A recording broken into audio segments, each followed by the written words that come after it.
Hello दोस्तों, good morning. स्वागत है एक बार फिर से आप सभी का एमजेटी एजुकेशन में। दोस्तों आज है 19 फरवरी। आज की वीडियो में हम लोग बात करेंगे 19 फरवरी 2023 के मोस्ट इंपोर्टेंट करंट अफेयर के क्वेश्चंस के बारे में। वीडियो में हम लोग 1 मिनट में कल का रिवीजन करेंगे, इसके बाद 10 क्वेश्चन डिटेल में जानेंगे आज के। उसके साथ ही साथ हम लोग स्टैटिक जीके के भी महत्वपूर्ण प्रश्नों को देखेंगे।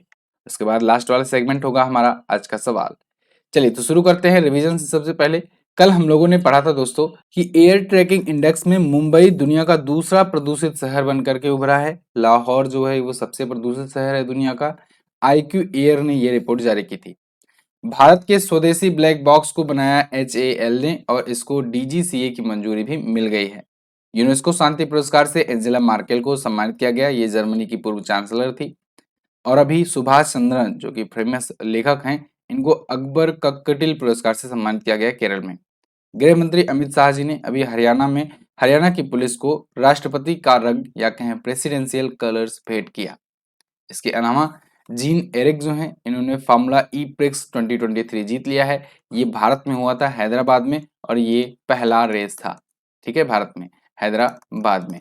गरुणा एरोस्पेस ने सौर ऊर्जा से चलने वाले भारत के पहले ड्रोन का अभी प्रदर्शनी किया हुआ है, इसको लॉन्च किया है। विश्व हिंदी सम्मेलन फिजी में आयोजित हुआ। साइप्रस के नए राष्ट्रपति बनाए गए निकोस क्रिस्टोडोलाइट्स। इसके अलावा पर्यटन मंत्रालय ने प्रसाद योजना के तहत 4 और मंदिरों को शामिल किया। प्रसाद योजना जो है ये बहुत ही महत्वपूर्ण योजना है, 2015-16 में स्टार्ट करी गई थी। स्पिरिचुअल, इसमें एस का मतलब होता है, मैंने आपको एस का मतलब पूछा था कल, ठीक है ना। चलिए तो अब बात करेंगे आज के दिन के करंट अफेयर की। तो पहला क्वेश्चन है, थल सेना के नए उप प्रमुख कौन नियुक्त किए गए। देखो, थल सेना के एक बार फिर से उप प्रमुख चेंज हो गए हैं। नए उप प्रमुख हैं lieutenant general MV Suchindra Kumar. कौन? Lieutenant general MV Suchindra Kumar, ये भारतीय सेना के नए वाइस चीफ ऑफ आर्मी होंगे। MV सुचेंद्र कुमार, यहाँ पर आप आर्टिकल भी देख पाओगे, 16 फरवरी 2023 का ये अपडेटेड है। ठीक है, ये नए नियुक्त कर दिए गए हैं। इनसे पहले BS राजू थे। लेफ्टिनेंट जनरल BS राजू को अभी दक्षिणी पश्चिमी कमान के कमांडर के रूप में ट्रांसफर कर दिया गया है। ठीक, लेफ्टिनेंट जनरल राजू जी जो है केवल 10 महीनों के लिए ही रहे। इनका कार्यकाल मतलब केवल 10 महीनों तक रहा, उसके बाद इनको ट्रांसफर कर दिया गया है। फिलहाल ये भारतीय सेना के नए उप प्रमुख हैं। भारतीय सेना के प्रमुख कौन हैं? Lieutenant general Manoj Pande. भारतीय वायुसेना के प्रमुख कौन हैं? तो आप बताएंगे एयर मार्शल विवेक राम चौधरी। भारतीय नौसेना के प्रमुख कौन हैं? Admiral R Hari Kumar. अच्छा, ये तीनों सेनाएं हो गई। तीनों सेनाओं का दिवस भी याद रखिएगा। इंडियन आर्मी डे मनाया जाता है 15 जनवरी को। ठीक है, इंडियन एयरफोर्स डे मनाया जाता है 8 अक्टूबर को। इंडियन नेवी डे मनाया जाता है 4 दिसंबर को। भारतीय नौसेना ने अभी अपना नया झंडा भी लॉन्च किया था पिछले साल। ठीक है, जब वो INS विक्रांत लॉन्च किया गया था ना 2 सितंबर को, उसी टाइम पर इन्होंने अपना नया झंडा भी लॉन्च किया था इंडियन नेवी ने, वो भी ध्यान रखिएगा। एक और नियुक्ति, भारतीय जो तीनों सेनाओं के जो प्रमुख होते हैं ना, चीफ ऑफ डिफेंस स्टाफ, वो नियुक्त किए गए हैं दूसरे नंबर के। कौन? Lieutenant general Anil Chauhan. उनका भी नाम आप याद रखेंगे। ठीक है, दूसरे नंबर के हैं वो CDS। अगला, हाल ही में प्रधानमंत्री मोदी ने कहां पर जल जन अभियान का उद्घाटन किया। तो जल जन अभियान का उद्घाटन PM मोदी ने अभी हाल ही में राजस्थान में किया हुआ है। राजस्थान में यहाँ पर आप देख पाओगे वर्चुअली इन्होंने इनोग्रेट किया है जल जन अभियान। ये राजस्थान के सिरोही जिले में आबू रोड में किया गया है उद्घाटन इसका, 16 फरवरी को। दोस्तों, वाटर हार्वेस्टिंग के साथ पेड़ लगाने, जल संरक्षण के लिए लोगों को प्रेरित करने, इन सभी उद्देश्यों की वजह से ये शुरू किया गया है। ब्रह्म कुमारी संस्था जो होती है, उसके साथ मिल करके जल शक्ति मंत्रालय ने ये शुरू किया है अभियान, जल जन अभियान। क्लियर? तो वाटर की कमी को पूरा करने, साथ ही साथ वाटर हार्वेस्टिंग के साथ पेड़ लगाने के लिए ये शुरू किया गया है। आगे बढ़ते हैं। अगला है, हाल ही में किसके द्वारा दुनिया का पहला क्लाउड निर्मित प्रदर्शन उपग्रह JANUS-1 सफलतापूर्वक लॉन्च किया गया।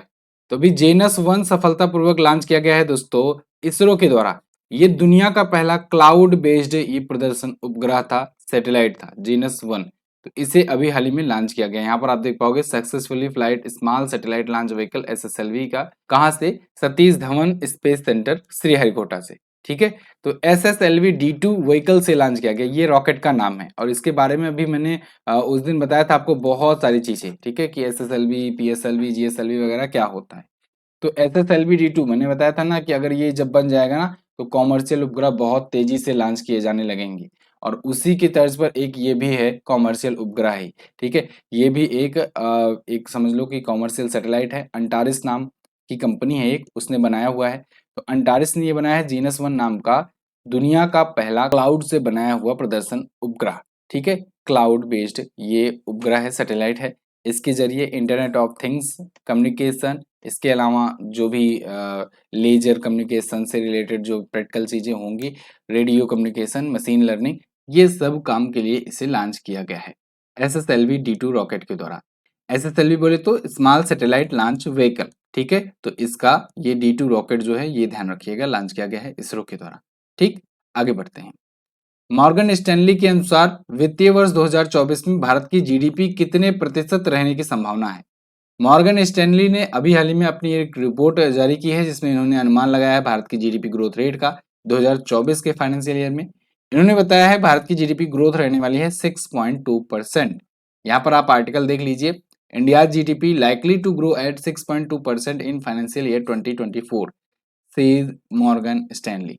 इन्होंने बताया, इन्होंने बहुत सारी चीजें और भी बताई है अपनी रिपोर्ट में। इन्होंने कहा है कि 2027 तक भारत दुनिया की तीसरी सबसे बड़ी इकोनॉमी बन जाएगा जब जापान और जर्मनी को पीछे छोड़ देगा। और तो और भारत की जीडीपी 3.5 ट्रिलियन डॉलर जो कि अभी है इससे दोगुनी से ज्यादा हो जाएगी 2031 तक। कितना हो जाएगी? 7.5 ट्रिलियन डॉलर तक पार कर जाएगी। तो ये सब चीजें इसने बताया मॉर्गन स्टैनली ने, ठीक है। ये एक रेटिंग एजेंसी है। फिर आगे देखते हैं, ओईसीडी की सेवा व्यापार प्रतिबंध सूचकांक में भारत किस स्थान पर है। ओईसीडी ने अभी सेवा व्यापार और प्रतिबंध सूचकांक जारी किया है। इस सूचकांक के जरिए बेसिकली इन्होंने ये देखा है कि कहाँ कहाँ पर किस देश के बीच में सर्विसेज जो हैं, व्यापार यानी ट्रेड और उनसे उन पर लगे सैंक्शंस, ये स्थिति क्या है किन देशों के बीच में। तो उसमें भारत का स्थान इन्होंने बताया 47वां। बहुत ही खराब पोजीशन है भारत की, कि यानी कि भारत का जो ट्रेड है वो कई जगहों पर सैंक्शंस का भी शिकार है। अभी आप ऐसे अंदाजा लगा सकते हो कि इंडिया 47वें पर स्थान पर है, वहीं रसिया जो है वो 48वें स्थान पर है, ठीक है। मतलब रसिया पर इतने सारे सैंक्शंस लगे हुए हैं तब जाकर कोई वो 48वें स्थान पर है, व्यापार कर रहा है, सर्विसेज दे रहा है जो, और यहाँ पर इंडिया 47वें पर जस्ट उसके एक स्थान पहले है, ठीक है, ट्रेड रिस्ट्रिक्टिवनेस इंडेक्स में।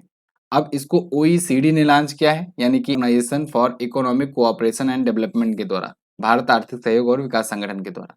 इसमें जापान को टॉप पर रखा गया है, सेकंड पर यूनाइटेड किंगडम है, थर्ड पर है नीदरलैंड, ठीक है।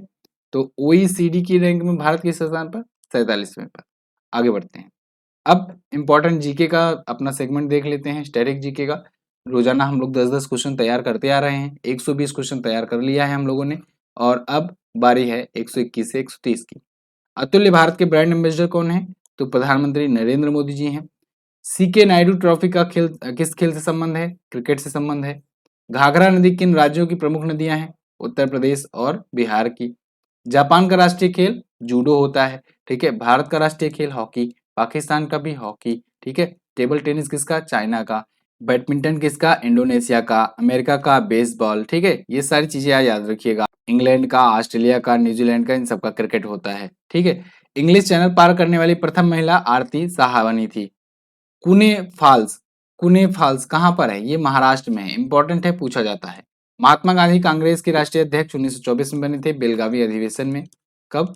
बेलगावी अधिवेशन में। इनके जस्ट बाद बनी थी सरोजनी नायडू जी, जो कि भारत की पहली महिला ये बनी थी कांग्रेस के अध्यक्ष बनने वाली, ठीक है। मतलब कि भारतीय कह सकते हैं। भारत में प्रथम परमाणु परीक्षण कब किए गए थे? 18 मई 1974 में पहली बार किए गए थे। स्माइलिंग बुद्धा नाम से कोड था इसका, स्माइलिंग बुद्धा नाम से कोड था। उसके बाद पोखरण परीक्षण एक और किया गया 1998 में जाकर के, जब ऑपरेशन शक्ति था, ठीक है। इलेक्ट्रॉनिक वोटिंग मशीन का प्रयोग करने वाला पहला राज्य केरल है, ठीक है। ईवीएम जिसे कहते हैं, EVM electronic voting machine. Achanakmar tiger reserve Chhattisgarh में है, बहुत पूछा जाता है, इसको आप याद रखेंगे। क्लियर है ना? देखो करंट अफेयर के साथ साथ आपका स्टैटिक भी तैयार होते जा रहा है, और अब तो क्वेश्चंस वहां से लिए जा रहे हैं जो प्रीवियस एग्जाम में पूछे गए हैं। तो इसलिए आप लोग बहुत ही केयरफुली रोजाना वीडियो देखा करो, ठीक है। आगे बढ़ते हैं। अच्छा, एक चीज और, कल मैं अवेलेबल नहीं था, ठीक है, महाशिवरात्रि भी था और भी चीजें, तो इस वजह से मैं लोगों के रिप्लाई वगैरह नहीं कर पाया। तो आज भी ऑफर है। आज जो लोग भी शताब्दी बैच या CHSL बैच ज्वाइन करना चाहते हैं कूपन कोड में यूज करेंगे महादेव और आपको मिलेगा 75% का डिस्काउंट। वीडियो कोर्स और ई बुक दोनों में ये अप्लाई होगा, ठीक है, तो दोनों में ही आप कर लीजिएगा। बस हाँ, मंथली ई बुक में नहीं मिलेगा ये कूपन कोड, ईयरली में मिल जाएगा। ईयरली हुआ या कोई कॉम्बो हुआ या 2-4 ई बुक आप एक साथ लोगे तब आपको मिल जाएगा। कोई भी डाउट हो, कोई भी प्रॉब्लम हो तो आप इन नंबर पर व्हाट्सएप कर सकते हैं। इस बैच में आपको देखो सब्जेक्ट वाइज जीके मिलेगा, हर एक subject, math, reasoning, science special classes मिलेंगे, 20 से ज्यादा मॉक टेस्ट और प्रीवियस ईयर सेट कराए जाएंगे, मंथली ई बुक आपको फ्री में दी जाएगी इस बैच के तहत। बहुत ही कम दाम पर है ये बैच, मतलब अगर आप केवल ई बुक का ही प्राइस लगा लोगे तब भी आपको ये बैच से ज्यादा का मिल जाएगा, वो ई बुक ही बुक, ठीक है, वो सभी यहाँ पर फ्री में दी जा रही है। तो ये बैच ज्वाइन कर सकते हो आप। CHSL या MTS की तैयारी कर रहे हो तो आप ये बैच ज्वाइन कर सकते हो। मात्र अभी 75% की डिस्काउंट के बाद ये 99 रुपए के आसपास में पड़ गया है। 99 रुपए में आपको क्या क्या मिल रहा है देखो, सभी subject wise GK, topic wise current affair, science special classes, 20 mock test previous year, इसके अलावा ई बुक्स, और क्या चाहिए, ठीक है। तो आपको कूपन कोड यूज करना है महादेव, कहाँ पर जाकर के, MZT ऐप पर जाकर के। आज मैं अवेलेबल हूँ, तो आज आप कोई भी डाउट हो, कुछ भी हो, जानकारी चाहिए हो तो व्हाट्सएप कर सकते हैं, और इन नंबर पर व्हाट्सएप करिएगा, मैं आपको मिलूंगा अवेलेबल और रिप्लाई करूंगा, ठीक है ना। चलिए आगे। हाल ही में भारत और जापान के बीच संयुक्त सैन्य अभ्यास धर्म गार्जियन का कौन सा संस्करण शुरू हुआ? तो देखो, भारत और जापान के बीच में धर्म गार्जियन पहले से ही होता आया है, इसके बीच में अभी चौथा संस्करण ये आयोजित हुआ है। अभी कुछ दिन पहले या कहें पिछले महीने मैंने आपसे बताया था वीर गार्जियन एक हुआ था, वीर गार्जियन, ठीक है। और उसमें भी मैंने आपको इसका जिक्र किया था कि वीर गार्जियन अभी पहला संस्करण हुआ है इसका, जबकि धर्म गार्जियन पहले से ही होता आया है, तो इसका चौथा संस्करण हुआ है। धर्म गार्जियन जो है ये थल सेना के बीच में होता है, ठीक है, इंडियन आर्मी के बीच में और जापान की आर्मी के बीच में। वीर गार्जियन जो है ये वायुसेना अभ्यास शुरू किया गया है, वायु सेनाओं के बीच में अभी ये पहली बार शुरू किया गया है, जो कि अभी पिछले महीने हुआ। तो फिलहाल यहाँ पर बात करेंगे हम लोग धर्म गार्जियन की, जो कि अभी आयोजित हुआ है, एक्स धर्म गार्जियन, ठीक है, एक्सरसाइज धर्म गार्जियन, ये मिलिट्री एक्सरसाइज है। तो 17 फरवरी से स्टार्ट हुआ है, 2 मार्च तक चलेगा, जापान के सीगा प्रांत के कैंप इमाजू में। क्लियर।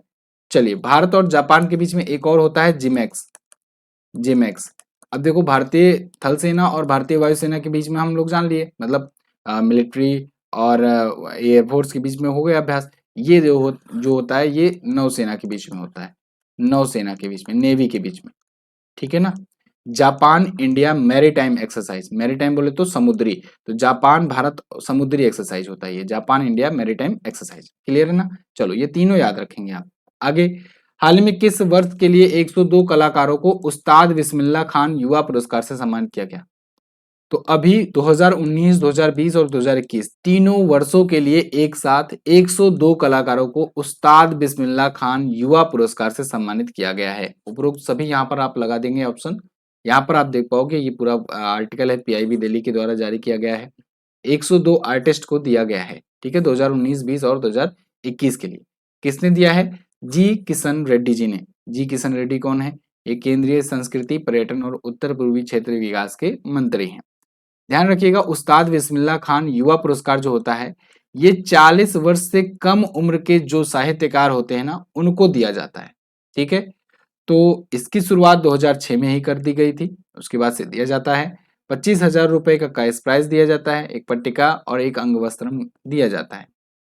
तो अभी हाल ही में केंद्रीय संस्कृति मंत्री जी किशन रेड्डी जी ने रविंद्र भवन नई दिल्ली में दिया ये पुरस्कार। इस समारोह की अध्यक्षता किया था संगीत नाटक अकादमी की अध्यक्ष डॉक्टर संध्या पुरेचा ने। ये संगीत नाटक अकादमी के अध्यक्ष हैं, इनका भी नाम याद रखिएगा, पूछा जा सकता है आपसे। ठीक, आगे बढ़ते हैं। हाल ही में यूट्यूब के नए CEO कौन बने? तो यूट्यूब के नए CEO दोस्तों बन गए हैं नील मोहन। ये भी भारतीय मूल के हैं, भारतीय मूल के या अमेरिकी हैं, ठीक है, और इनको बना दिया गया है यूट्यूब का नया CEO। ये आए हैं सुजान वोजकी की जगह पर। सुजान वोजकी जो है ये पहले थी और अभी लगभग मतलब 9 सालों से थी, ये 2014 से थी। हम लोग को जो सिल्वर प्ले बटन मिला है उसमें इन्हीं का हस्ताक्षर है, समझो 2018 में मिला था सिल्वर प्ले बटन और उसमें इन्हीं का हस्ताक्षर है, मतलब अभी भी है। तो अब नील मोहन का होगा। ये रहे नील मोहन, ये रही सुजान, ठीक है। फिलहाल अब देखो, भारतीय जो मूल के व्यक्ति हैं ना वो बड़े बड़े कंपनियों में बड़े बड़े पद पर बहुत सारा है, मतलब एक दो हो तब भी कई सारे हैं। इन सबको आप यहाँ पर देख लो, मैंने यहाँ पर लिख रखा है। एक तो बेचारे अभी हटा दिए गए, चलो कोई बात नहीं, पराग अग्रवाल ट्विटर के थे, उनको छोड़ते हैं। सत्या नडेला ये माइक्रोसॉफ्ट के सीईओ हैं। सुंदर पिचाई ये गूगल और अल्फाबेट के सीईओ हैं। शांतनु नारायण एडोबी के सीईओ हैं। अरविंद कृष्णा आईबीएम के सीईओ हैं। नील मोहन अब यूट्यूब के सीईओ बन गए। ये सभी भारतीय मूल के हैं और देखो बड़ी बड़ी कंपनियों के सीईओ वगैरह हैं। ठीक है, तो मैं थोड़ा सा एरेज कर देता हूँ। हाँ, तो इसको आप नोट डाउन कर लेना, बहुत ही इंपॉर्टेंट है, याद कर लीजिएगा। ठीक है, बात करते हैं यहाँ पर सुजान वॉस्की की। इन्होंने खुद से इस्तीफा दिया है, 2014 में ये नियुक्त की गई थी। ठीक है, यूट्यूब की स्थापना 2005 में हुई थी। कैलिफोर्निया यूएसए में इसका हेडक्वार्टर है। जावेद करीम इसके संस्थापक थे। इनके साथ चार्ल हर्ले, स्टीव चेन वगैरह भी थे। पेरेंट कंपनी गूगल है, यानी गूगल ने इसको खरीद लिया था यूट्यूब को शुरुआत में ही। ठीक है, आगे देखते हैं अगला क्वेश्चन। हाल ही में किसके द्वारा राष्ट्रीय स्तर के हैकथॉन कवच 2023 का शुभारंभ किया गया? तो अभी हाल ही में बीपीआरडी और एआईसीटीई इन दोनों के द्वारा मिलकर के कवच 2023 का शुभारंभ किया गया है। ठीक है, इसमें भारतीय साइबर अपराध समन्वय केंद्र भी शामिल था। तीनों ले लो एक प्रकार से, उपरोक्त सभी कर सकते हैं आप, मुख्यतः ये दोनों ही शामिल थे इसमें। All India council of technical education और बीपीआरडी ये सब मिलकर के हैकथॉन लॉन्च किए हैं कवच 2023 नाम का। हैकथॉन क्या होता है? हैकथॉन मैंने आपको पहले भी कई बार बताया हुआ है, एक ऐसा समझ लो कि कंपटीशन होता है ऑल इंडिया लेवल का या कभी कभी ग्लोबल लेवल का होता है, जिसमें जो हैकर्स होते हैं या जो भी कंप्यूटर से रिलेटेड जो स्पेशल नॉलेज रखते हैं उन सबको बुलाया जाता है कि आप आओ, आप एथिकली क्या मदद कर सकते हो उस डिपार्टमेंट की, जिस डिपार्टमेंट ने इसका यूज किया है, इसका मतलब हैकथॉन का आयोजन कराया है। जैसे अभी कुछ दिन पहले मैंने आपको हरबिंगर के बारे में बताया था। हरबिंगर जो मैंने आपको बताया था आरबीआई ने शुरू किया था ना, आरबीआई यहीं से तो आपको निकाला गया था, ये आरबीआई। तो आरबीआई के द्वारा हरबिंगर अभी शुरू किया गया था हैकथॉन, ये ग्लोबल हैकथॉन था दूसरा संस्करण, इसको भी आप याद रखेंगे। तो उसका भी सेम था। यहाँ पर पुलिस ने मिलकर के ये शुरू किया है कि अगर देखो कोई ऐसा है, कोई एथिकल हैकर है जो पुलिस के लिए काम करना चाहता है, वह इस कंपटीशन में भाग ले। अगर उसका टैलेंट पसंद आएगा तो फिर वो पुलिस में उसे ज्वाइनिंग मिल जाएगी। ठीक है ना, आप फिल्मों वगैरह में देखते ना, ये पुलिस के लिए भी एक काम करते रहते हैं हैकर। ठीक है, पुलिस उनसे भी बहुत सारी चीजें निकलवाता है, वही वाले हैं ये। तो एआईसीटीई और बीपीआरडी ने मिलकर के ये लॉन्च किया है। क्लियर है? इससे देश में साइबर क्राइम, साइबर धोखाधड़ी, फिशिंग वगैरह के मामले जो हैं वो कम किए जा सकेंगे। आगे, भारत की पहली फ्रोजन लेक मैराथन की मेजबानी कौन सा राज्य करेगा? तो ये करेगा लद्दाख। लद्दाख हालांकि एक पूर्णतः राज्य नहीं है, ये यूनियन टेरिटरी है, लेकिन ये भारत की पहली फ्रोजन लेक मैराथन की मेजबानी करने जा रहा है। ये जो मैराथन होगा, ये दुनिया की सबसे ऊंचाई पर सबसे लंबी मैराथन होने जा रही है।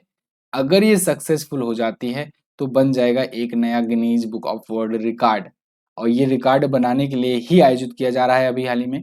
ठीक है, आईटीबीपी वगैरह और सब लोग मिल करके इसमें निगरानी भी कर रहे हैं। तो ये 13,862 फीट की ऊंचाई पर होने वाला है। 21 किलोमीटर की ये मैराथन होगी। लुकुंग से शुरू होगा और मान गांव में जाकर के समाप्त होगा लद्दाख में। ठीक है, पेंगोंग त्सो में। तो 20 फरवरी को ये आयोजित होगा।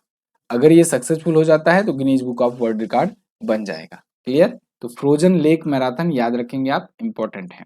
आज की वीडियो थोड़ा सा लेट आई है, कारण मैंने आपको बताया कि मैं कल बाहर था, तो आज आ गया हूँ। तो आज दिन में भी वीडियोस आएंगी, उसके बाद फिर और भी चीजें आपको मिला करेंगी अब से रेगुलर। ठीक है ना?